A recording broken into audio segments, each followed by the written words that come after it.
amo pregar. Eu sou meio fominha por ministração, por pregação, por ouvir e ministrar. Eu sempre digo que normalmente a gente consegue contar bem uma história quando a gente entendeu bem, né?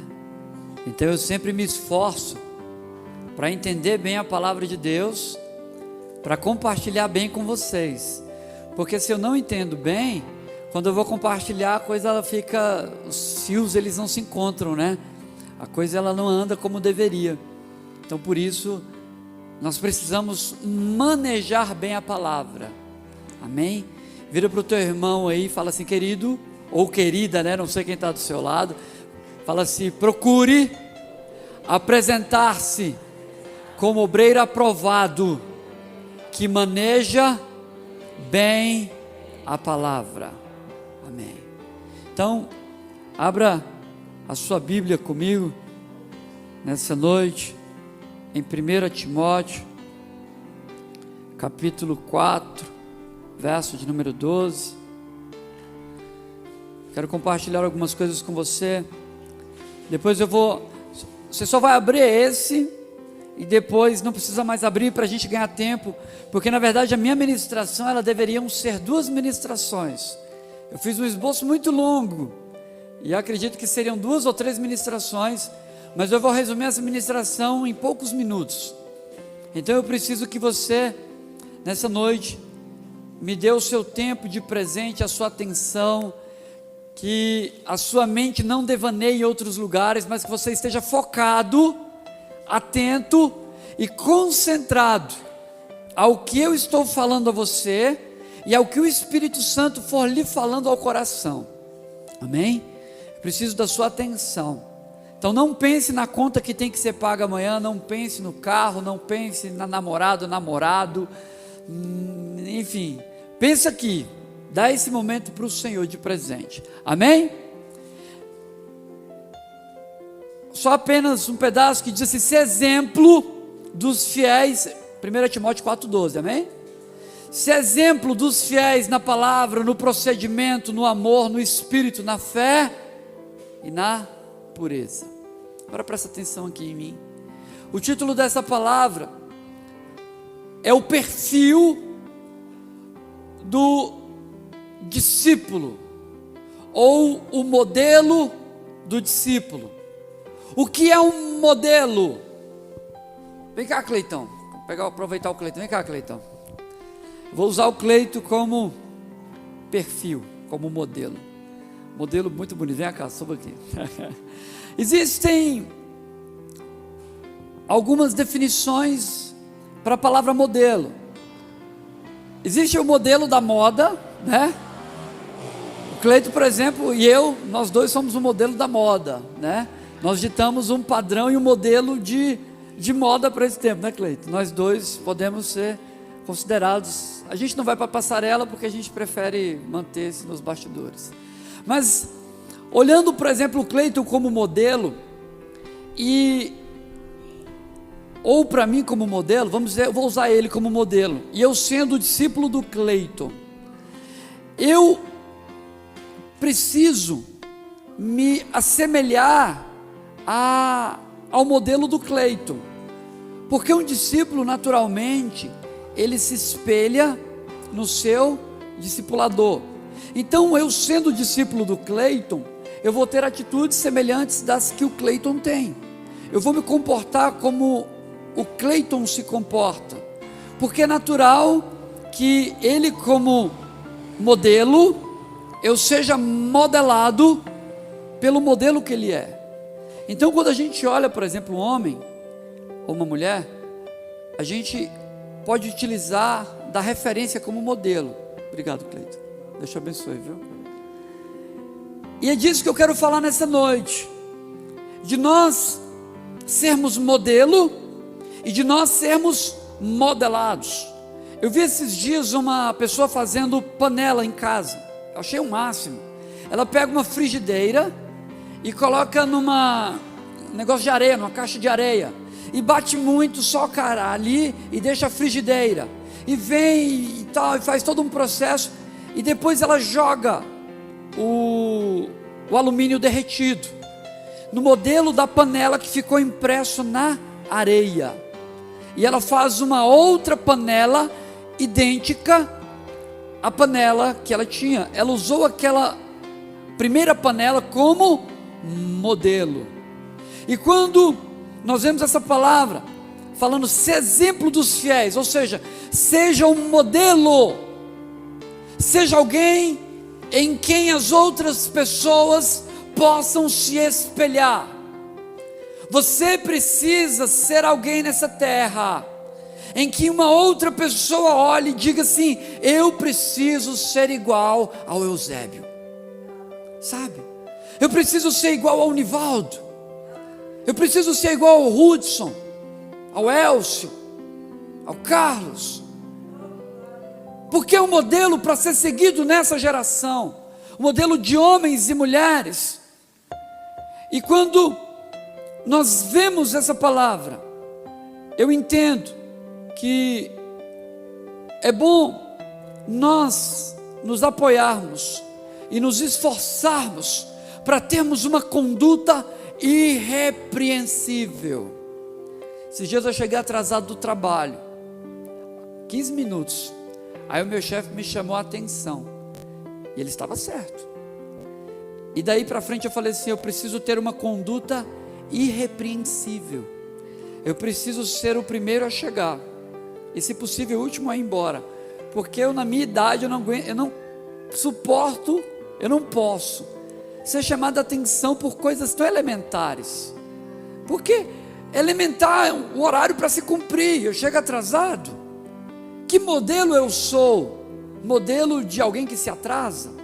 Nós temos que ter uma conduta irrepreensível em todas as nossas situações e no nosso proceder diário. A carta também de Tito, se alguém estiver anotando, que eu sei que muitas pessoas estão com a sua agenda tomando nota, graças a Deus por isso. Tito 2, verso de número 7, que diz: em tudo te dar por exemplo de boas obras, da doutrina, mostra incorrupção, gravidade e seriedade.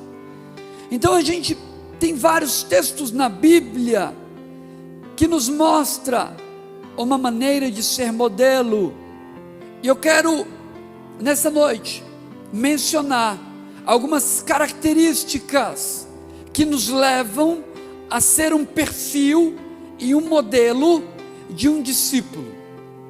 Como um discípulo se comporta? Esses dias eu vi na internet, eu acho que até minha esposa compartilhou recentemente, eu não sei se foi hoje, meu Deus, são tantas coisas, que ela fala que a ovelha, quando ela é corrigida, ela chora. Quando você corrige um filho e você diz para ele: você fez algo errado, o simples fato de você falar ao seu filho, ele já se constrange e ele quer chorar. Aí você fala: engole o choro, porque você não apanhou. A mãe é assim, né? Engole o choro, menino, você ainda não apanhou, não precisa chorar agora. Mas por quê? Porque o filho naturalmente ele se constrange pela correção. Quando o Espírito Santo nos corrige, dá uma vergonha tão grande de Deus. Quando você faz uma coisa errada, o Espírito Santo fala assim: você fez coisa errada. Você, que vontade de voltar atrás e fazer de novo, porque eu fiz errado. E o modelo de discípulo é esse, que quando o discipulador fala para ele: você errou, ele, é verdade, eu errei. Esse é o modelo do discípulo. O bode não, ele dá amarrada. O bode, quando você o corrige, ele quer dar cabeçada. A ovelha também de vez em quando dá cabeçada, mas é a ovelha que não está sendo tratada. E a Bíblia fala que existem comichões nos ouvidos da ovelha. O que é o comichão? É quando uma mosca deposita ovos, larvas, né, no ouvido. E a Bíblia diz que o pastor, ele unge, ele passa com unguento, com óleo, com bálsamo, os ouvidos ou o focinho da ovelha, para que as moscas não depositem larvas e a ovelha não fique inquieta. Você vê uma ovelha inquieta, é a ovelha que não quer deixar o pastor tratar. Vê a ovelha, né? Que isso, ovelha, né? É a ovelha que não deixa o seu pastor passar óleo, para que as moscas não depositem larvas. Lá na chácara a gente de vez em quando mata algum animal, né? Um porco, uma vaca, e aí fica lá, tem gente que até fica chocado, né? Natural da roça essas coisas, tá, gente? E aí volta e meia tem que ir lá retirar, se não cobrir alguma eventual larva que alguma mosca vai lá depositar. Mas então nós precisamos ser discípulos modelos. Diga assim comigo: eu sou um discípulo modelo. Fala para o seu irmão: querido, você é um discípulo modelo. Em Tito ainda diz: tu, porém, fala o que convém à sã doutrina. Os velhos, ou eu vou tentar dizer os velhos aqui como maduros, mas vocês vão me entender. Os velhos ou maduros que sejam sóbrios, graves, prudentes, sãos na fé, no amor e na paciência. E o primeiro ponto que eu quero citar, se eu não me engano são 6 que eu separei. O primeiro deles é modelo da maturidade. Esses dias eu estava lá em casa e tal, meditando na palavra, e eu falei uma coisa que, até publiquei na internet, uma coisa que eu já disse aqui, que não necessariamente quem envelhece está maduro. Envelhecer, ser velho e ser maduro são coisas diferentes. Porque eu conheço muita criança mais madura do que muitas pessoas de uma certa idade. Então não necessariamente envelhecer significa amadurecer. Mas a Bíblia diz, porque naturalmente, o processo natural que é uma pessoa que é velha seja madura. Uma pessoa que é anciã, naturalmente nós olhamos para ela e entendemos que ela é sábia, que ela tem conselhos que venham da parte de Deus. Isso é natural. Amém? Então quando a gente lê essa passagem, a gente vê os velhos como pessoas maduras. Então agir com maturidade é imprescindível. Isso é uma característica que denota pessoas que viveram e que tiveram experiências e que superaram e que têm lições positivas de vida para nos transmitir. Porque não adianta eu ter uma pessoa que viveu N experiências na vida, mas ela nunca tirou algo de proveitoso, ela nunca viveu algo bom, e tudo que ela tem a passar são experiências negativas e coisas ruins. Aí você fala: meu Deus, mas eu esperava que essa pessoa fosse madura. Para essa idade ela não poderia estar falando isso. E isso acontece no discipulado. O discípulo, quando se converte, a pessoa quando se converte, ela precisa aceitar ser um discípulo.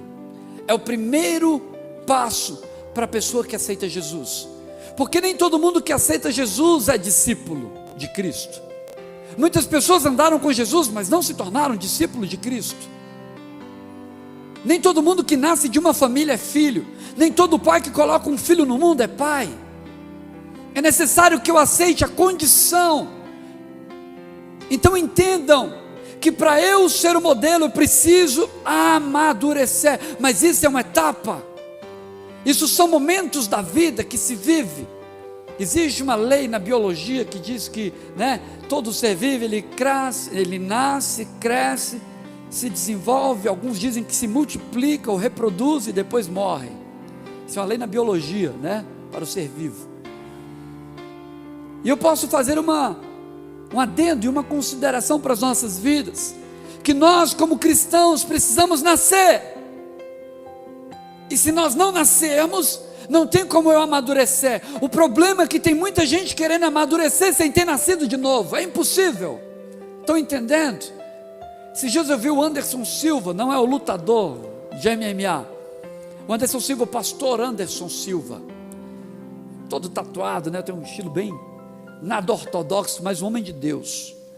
E ele diz uma coisa muito interessante, que o problema de muitos pastores é insistirem no discipulado com pessoas que não se converteram. Quando você tenta discipular uma pessoa e torná-la modelo de Cristo, mas ela não aceitou Jesus ainda, como pode então alguém amadurecer na fé, sendo que ela não aceitou a Jesus ainda? Jesus, ele fala que ao homem lhes seria dado a capacidade de nascer de novo, não tornando ao ventre da sua mãe, como Nicodemos pensava, mas nascendo da água e do Espírito. É necessário o amadurecimento, mas o amadurecimento ele vem primeiro, quando nós aceitamos a Jesus e precisamos viver as etapas da vida. E todo discípulo saudável, ele aceita ser corrigido. Todo discípulo saudável, ele aceita as mudanças que lhe são oferecidas. E hoje mudanças e propostas nos são dadas, e nós precisamos amadurecer. E não se ache maduro o suficiente, porque todas as vezes que eu vejo alguém falando assim, eu estou pronto, eu fico preocupado. Como nós ouvimos um tempo desse atrás, um cantor falando que ele estava acima da média. Graças a Deus ele se arrependeu. Graças a Deus ele voltou atrás e se arrependeu dessa declaração que ele fez, porque realmente estava expressando uma arrogância que vinha da sua alma, soberba. Ele se arrependeu, porque ele realmente canta muito, mas ele se sentiu, eu canto muito. E a soberba ela precede a ruína. E precisamos amadurecer. E amadurecer significa ter a conduta correta. Amadurecer significa demonstrar através das nossas atitudes o que Deus quer transmitir às famílias, às células. E eu digo a você que nossa igreja é uma igreja na visão celular, no modelo dos 12. Então, para você crescer em discipulado nessa igreja, você precisa respeitar e obedecer às fases. Aceitou a Jesus, pré-encontro, encontro com Deus, pós-encontro, escola de líderes e por aí vai, sabe? E crescer na fé e amadurecer. O problema é que tem muita gente querendo voar, sendo que ainda está no casulo, e é lagarta, e fala assim, eu estou doido para voar, mas não quer ir para o casulo. Tem que ir para o casulo. A borboleta, antes de ter aquelas lindas asas e alcançar altos voos, ela era uma lagarta, é uma lagarta. E aí precisa ir para o casulo, é um tempo. E aí esse tempo ele cresce, ele se desenvolve para chegar o tempo de voar. Isso daria outra pregação, mas vamos correr. Segundo ponto, modelo na linguagem. O discípulo ele precisa ter uma linguagem sã, salutar, saudável. O discípulo ele não pode ter uma linguagem avessa, sem sal. O discípulo ele não pode ter uma linguagem que não denote Cristo. Entenda uma coisa, tudo que você fala, tudo que eu falo, tem que apontar para Jesus, tem que apontar para o Evangelho. Eu cheguei hoje no estacionamento lá para sair, para andar de moto, né? Para vir para cá, passar em casa e vir para cá. E tinham 3 pessoas conversando lá, 3 motoqueiros ou motociclistas, né? E falando um monte de besteira. E aí começaram a conversar comigo e tal. Aí eu olhei assim, baixei a cabeça, peguei minha moto e fui embora. Eu não participei da roda dos escarnecedores. Ninguém estava me vendo. Estava até interessante o assunto. Estavam rindo, né? Interessante que eu diga assim, as risadas e gargalhadas. Mas não é a minha linguagem. O discípulo ele precisa ser o modelo na sua linguagem. Tito ele fala, então mais uma vez, linguagem sã e irrepreensível, para que o diabo se envergonhe, não tendo nenhum mal que dizer de nós. O diabo ele pode até tentar se levantar, mas ele não vai poder dizer, olha, mas ele fala isso. Ele é mentiroso, a gente sabe disso, mas não pode haver legalidade. Todos somos chamados por Deus para termos uma linguagem irrepreensível. E irrepreensível significa não ser repreendido. Como é ruim, como eu disse para vocês, ser repreendido por alguém. Imagine, por exemplo, alguém que está na companhia de outra pessoa porque gosta de ouvir a sua palavra, porque é bom estar com ele. E você tem sido essa pessoa a qual as pessoas gostam de estar juntos para ouvir a palavra. Eu gosto de futebol, vocês sabem disso. Eu gosto mesmo, apesar de ser muito ruim de bola. De vez em quando a gente conversa sobre futebol. Estava conversando com o José, né, palmeirense? Estávamos conversando sobre o Cartola FC domingo de manhã. Vamos fazer as fotos do José e da Gabi para o casamento que vai ser sábado. E sábado também tem chá de bebê da Luana, do Miguel, do Eusébio. E eu conversando com ele sobre o Cartola, os jogadores e tal. Muito bom, falamos sobre isso. Mas eu não falo só disso. Eu compartilho da palavra. Em todo momento, os lugares onde eu posso ir, eu oro. Nós não podemos ser bitolados também. Podemos falar de um filme que assistimos, da política, do cenário econômico. Mas a palavra de Deus fala, nos diz, que a boca fala do que o coração está cheio. E é impossível eu falar de Deus, sendo que eu só me alimento de outras coisas. E aquilo que você ouve, naturalmente você fala. E uma coisa que eu chamo a atenção, não é que você não possa falar uma gíria. A nossa cultura é muito rica. A cultura brasileira, o povo nordestino, o povo mineiro, o povo do sul, cada um tem expressões, né? Expressões coloquiais, jeitos de falar, oxente, né? E por aí vai. Queijinho, né? Tá bom demais. E por aí vai. Isso não é errado, faz parte da nossa cultura. Mas nós temos que nos esforçar para falar certo. Por exemplo, eu não consigo conversar muito com uma pessoa quando a pessoa vem falar comigo. E aí, velho, beleza? De boa? Como é que tá? Opa, beleza, tranquilo? Tudo bem, você tá bem? De boa, só tranquilidade. Aí tá, aí começa a falar, né? Pois é, tá ligado? Pois é, mano. Então, a parada é o seguinte, velho. Nós tem que fazer. Como é que é, rapaz? Oxi, se alinha, sabe? E isso não é a conduta. A nossa linguagem, na medida do possível, ela tem que denotar a nossa cultura, a nossa inteligência também. Não é que no momento, por exemplo, específico para os jovens, e é igual o pastor Anderson, né? Pastor Anderson, filho também, né? Discípulo do apóstolo Ezequias, ele fala em alguns momentos dos jovens, a linguagem dos jovens. O apóstolo Paulo, ele dizia isso, que em determinado momento a gente tem que se fazer como os loucos e como os sábios para ganhá-los, mas não é todo o tempo. Isso não pode ser uma conduta nossa, sabe? Igual lá em casa, quando eu estou com os meninos e eu falo, Daniel, ele que eu falo, que? Não, senhor. Ah, muito bem. E olha que eu vim desse meio. De volta e meia eu converso com alguém assim, com alguns colegas, né, dessa galera alternativa. Mas nós temos que ter uma linguagem que revele o caráter de Cristo. Nós não podemos estar sendo mudados e moldados pela modernidade desse mundo, sabe? Eu tenho cara de assembleiano, esse pastor não é de comunidade, esse pastor é de assembleia, né? Não é, queridos, é que nós temos que nos esforçar para ter a linguagem correta. Vou dar alguns exemplos para vocês, coisas que às vezes nós falamos, que não é que é pecado, tem muito a ver com a expressão da alma. Como eu já disse para vocês, às vezes passa alguma criança e aprontou alguma coisa, e a mãe fala assim, seu abençoado. Ela não estava querendo dizer que ele é abençoado, ela estava querendo dizer qualquer outra coisa. É o palavrão de crente, né?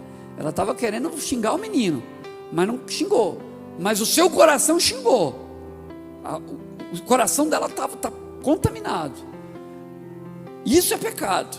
Agora, por exemplo, quando algumas pessoas falam assim, Nossa Senhora, né? Eu já vi muito crente falando, mas como assim Nossa Senhora? Vai? Tipo, Nossa Senhora não, quando a gente era católico, quando era, alguns, nossa, não, eu só falo nossa, não, nossa também vem de Nossa Senhora, igual vixe vem de Virgem Maria, Virgem Maria, oi, me explica um pouco mais desse modelo seu de cristianismo, que eu estou tentando entender. Lembra que hoje é uma oportunidade para nós crescermos. Não estou aqui apontando o dedo para ninguém, porque quando eu aponto para alguém, tem 3 para mim. Eu estou me corrigindo e me policiando. Mas nós precisamos ter uma linguagem que denote Cristo. Vou dar um exemplo para você. É um pouco pesado isso que eu vou falar, mas eu já falei isso, e hoje, enquanto eu orava, eu me corrigi. Quando alguém fala assim, por exemplo, deixou na mão. Sabe o que é deixar na mão? É quando um casal está no seu ato sexual, ou em alguma situação, sexualmente falando, e o camarada, ele não termina o ato sexual com a sua esposa, ou sei lá, e ele vai lá e conclui na mão. Isso chama-se deixar na mão. Outra coisa que fala também é deu um fora. E, rapaz, tu deu um fora, caramba, não fala isso mais não, gente. Deu um fora, a Bíblia fala, até o pastor Francisco pregou, achei linda a ministração, lembra até hoje, pastor Francisco, de um homem que, para não procriar filhos, ele jogava o seu sêmen na terra. Ele fala em Gênesis, eu não lembro bem, mas o pastor Francisco vai, lembre-se, foi Judá, não foi? Obrigado, meu pastor. E isso é dar um fora, está entendendo? Dá uma fora, olha que coisa, deu fora, não fala mais isso. Nossa linguagem tem que refletir Jesus, sabe? Outra coisa, deu para trás. Ih, rapaz, o cara deu para trás. Não fala isso, gente, por favor, deu para trás. São coisas, e outras mais que eu nem lembrei. Eu já estava lá no trabalho, no meu almoço, aproveitei para fazer umas anotações que eu fui lembrando. São coisas que não cabem na nossa linguagem, sabe? São coisas que nós não podemos falar. A nossa linguagem tem que ser um modelo de linguagem. Eu não quero meu filho falando pornografia. Aí você dentro da sua casa fala palavrão, seu filho vai falar. E ele pode até ouvir na rua, mas ele vai falar assim: meu pai não fala isso, a minha mãe não fala isso, então eu não vou falar. Amém? Vamos lá. Modelo de dedicação, vou resumir aqui. Ser diligente. Ser diligente é o precioso bem do homem. Alguém pega um copo d'água para mim, por favor? Provérbios 12, 27 fala isso. Então, quando nós falamos sobre modelo na dedicação, eu digo que uma pessoa diligente, ela é aquela que consegue ter o comando da sua vida e ser dedicada ao máximo possível e se entregar. Vou dar alguns exemplos para vocês de maneira rápida. Nós temos um hábito, infelizmente, e volta e meia eu me corrijo com isso. Às vezes a gente vai almoçar ou vai conversar com alguém, está lá no celular, e não nos importamos com as pessoas que estão à nossa volta, e não nos focamos no momento. Por exemplo, você vai tirar o seu devocional e está no WhatsApp, ou você vai ler a Bíblia e está fazendo outra coisa, sabe? Ou está no culto e está com a cabeça em outro lugar, conversando, assuntos paralelos. Isso é não dedicar-se. Eu, esses dias estava lá em casa, até falei, vou desenvolver uma pregação em cima disso. Foco, fé e força. São três coisas. Se alguém quiser também, está emprestado para você, eu estou aqui para compartilhar. Foco é igual o óculos, e perdi o foco. Caramba, não estou vendo mais nada, perdi o foco. Isso é foco, é você focar. Foco, por exemplo, é aquela lupa, quando você, você converge os raios para um ponto só. Nosso olho, ele precisa focar. Força, por exemplo, você quer atirar uma flecha em algum alvo, você precisa da força necessária, precisa do foco necessário, quer enxergar o alvo, e precisa da foco, fé e força, que é a força necessária para chegar até lá, porque às vezes ele para no meio do caminho. Está emprestado aí para você, tá bom? Sinta-se à vontade. Então nós precisamos ser dedicados, e o modelo de dedicação, essa tem que ser uma característica impressa em nós. Eu descobri que quando eu estou sem força, eu tenho mais uns 70% de energia guardada. Quando às vezes acaba o culto, que eu estou assim me arrastando para ir para casa, e um discípulo chega e fala: pastor, me socorre. Deus, ele me dá uma força extraordinária ainda para fazer ainda o que precisa ser feito. Isso é dedicação. Dedicação é quando você sabe que tem discipulado e você vai. Dedicação é quando você sabe que tem culto e você vai. Dedicação é quando você sabe que tem célula, mas eu estou cansado, mas eu vou. Isso é dedicação. Dedicação é abdicar-se de outras muitas coisas que você poderia fazer para se manter firme no propósito. Isso é dedicação. Vamos para o próximo. Quarto, resumir, modelo no talento. A Bíblia fala, em resumo, em Mateus capítulo 25, que pessoas receberam talentos, e uma dessas pessoas então recebe 5 talentos, e ele volta e entrega mais 5 talentos. Ele multiplicou seus talentos, ou dobrou a quantidade de talentos.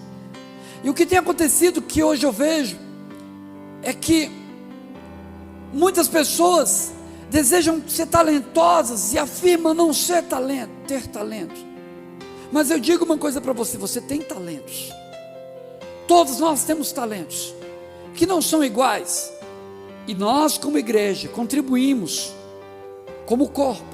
A mão não é igual ao pé, o ouvido não é igual ao nariz, cada um tem a sua função, e esses talentos e essas funções no corpo é o que formam a igreja.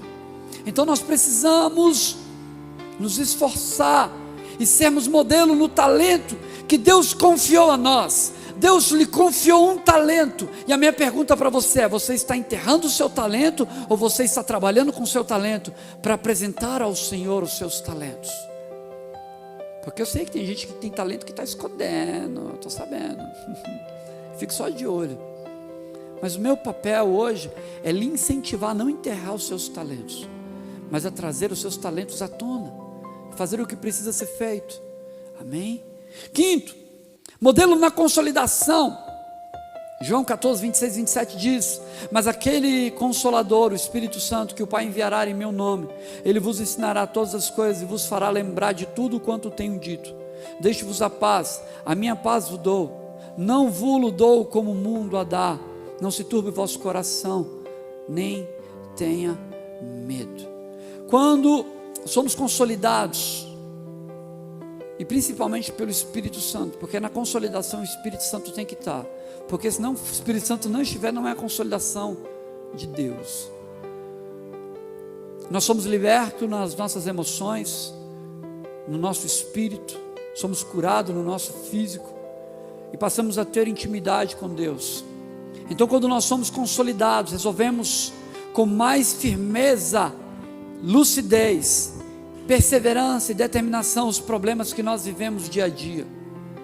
Nós temos uma convicção de que há uma palavra de bênção, de vitória sobre as nossas vidas, e nada pode mudar isso. Porque quando nós somos consolidados na palavra, não importa o que aconteça, porque a Bíblia diz que por mais que o homem exterior se corrompa, o homem interior ele se renova a cada dia. E por mais que as coisas sejam difíceis do lado de fora, quando eu estou consolidado, formado, firmado na palavra, nada me abala. Ponto. E o modelo de discípulo é aquele modelo que não se abala com as coisas. Lembra que eu falei para vocês que não necessariamente envelhecer significa amadurecer? De vez em quando eu vejo umas coisas que, esses dias eu vi uns apóstolos, eu falei: meu Deus, eu não acredito nisso. 2 casais de apóstolos que se juntaram para difamar outras pessoas e tudo. Eu falei: como assim, cara? Como assim? Mas são apóstolos, mais velhos do que eu, homens e mulheres que na minha concepção, pelo menos eu achava que deveriam ser modelos de fé, de discipulado, e se juntam para difamarem pessoas. Isso nos assusta, porque todo cristão que não vive o modelo de fé da Bíblia, ele é um escândalo para o Evangelho, porque as pessoas olham para você, e é uma expectativa gerada no coração das pessoas, para que você seja esse modelo. A quem muito é dado, muito é cobrado. Jesus deu a vida dele por você, ele deu tudo, e é por isso que você é cobrado quando você é chamado de cristão. Quando alguém fala: mas você não é crente? Mas você não é evangélico? Porque não foi apenas muito lhe dado. Deus lhe deu tudo que ele tinha. Não tinha o que Deus pudesse dar mais. Ele deu o seu Filho unigênito. E é por isso que nós somos tão cobrados. É por isso que o mundo espera de nós uma postura e uma posição diferente do comportamento desse mundo. E se você não tem sido um discípulo modelo, é tempo de nós mudarmos. É tempo de nós nos alinharmos com aquilo que Deus tem. Sexto, por último, mas não menos importante, rapidinho, modelo na força. O próprio Deus fala para Josué: capítulo de número 1, verso de número 9, não te mandei eu? Ser forte e corajoso, não temas, nem te espante, porque eu sou o teu Deus. Por onde quer que andares. Ser um homem e uma mulher forte em Deus é ter vigor, ânimo, coragem, determinação e força para vencer. Precisamos nos superar dia a dia, é ter a firme consciência de que ao mesmo tempo que eu me esforço, eu tenho que ser um modelo na linguagem, na dedicação, no perseverar, ser unânime no templo, ser unânime na comunhão, na unidade, se esforçar, modelo de força. Precisamos nos apresentar como obreiros aprovados e ter um testemunho forte. Lembra quando a sua mãe lhe via doentinho e ela falava: eu vou fazer uma canja para você que é forte, que tem substância, não queria dizer substância, né? Que tem força. Lá em casa eu acho muito legal que a gente come muita coisa natural, suco de graviola, sucos, né? Bolo de milho da roça mesmo. E eu vejo que os nossos filhos, eles pouco adoecem. Vocês podem notar que os meus filhos, raramente eles estão doentes, porque a gente tem se esforçado para que eles comam alimentos que de fato os deem força. Mas eu quero que você fique de pé nessa noite, porque nós temos uma responsabilidade de viver o Evangelho na sua essência, para que possamos primeiro conquistar a nossa casa.